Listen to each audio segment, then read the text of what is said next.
think this might have been like 46 or 48. It was like famous nationwide survey, will you ever buy a TV? And it was like 96% of respondents said no.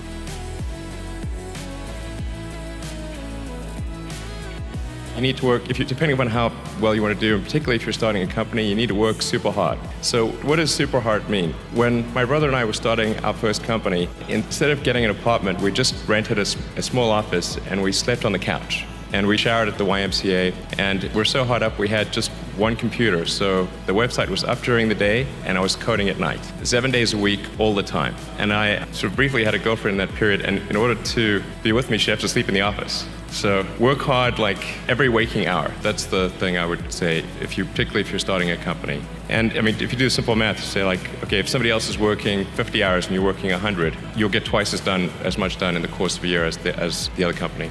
When you're trying to become successful, you need to figure out a way to be able to talk to anybody. If you can talk to anybody, that means you have the utmost confidence, and that is what is key. Confidence is key. If you can talk to anybody, anybody will listen to you because they see you can talk to either super successful people or people who aren't successful at all. And that's what you need to do. Treat others equally, no matter who they are, where they came from, or what they're doing. Treat them all the same.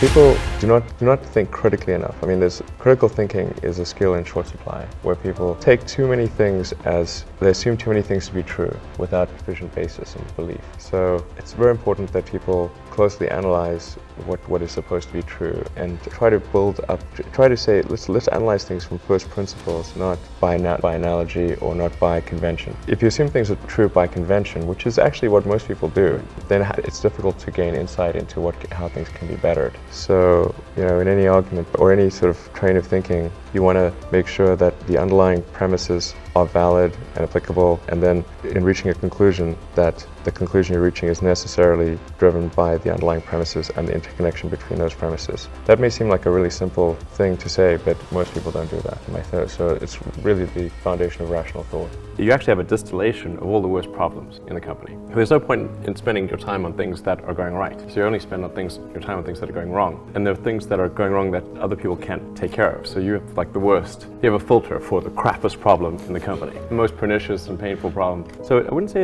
I think you have to feel quite compelled to do it and have a fairly high pain threshold. And there's a friend of mine who says like starting a company is like staring into the abyss and eating glass.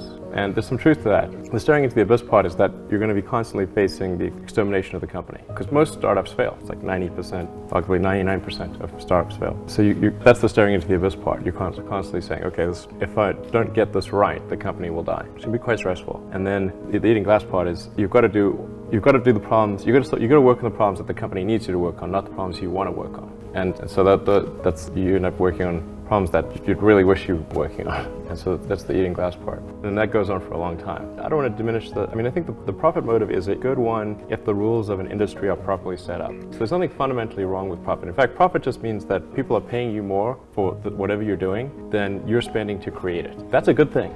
I really need to give some thought to how can provide advice that would be most helpful, and I'm not sure I've given enough thought to that to give you the best possible answer, but I think certainly being focused on something that you're confident will have high value to someone else, and just being really rigorous in making that assessment, because people a natural human tendency is wishful thinking. So a challenge for entrepreneurs is to say, well, what's the difference between really believing in your ideals and sticking to them versus pursuing some unrealistic dream that doesn't actually have merit? And that is a really difficult thing to tell you. Can you tell the difference between those two things? So you need to be sort of very rigorous in your self-analysis. I think certainly extremely tenacious, and then just work like hell. I mean, you just have to put in 80 to 100-hour weeks every week. All those things improve the odds of success. If other people are putting in 40-hour work weeks and you're putting in 100-hour work weeks, then even if you're doing the same thing, you know that in 1 year you will achieve what they achieve. You will achieve in 4 months what it takes them a year to. Thank you all so much for watching this video. If you haven't already, please go ahead and like the video. Subscribe to the channel if you're new, and let us know what you thought down in the comment section below.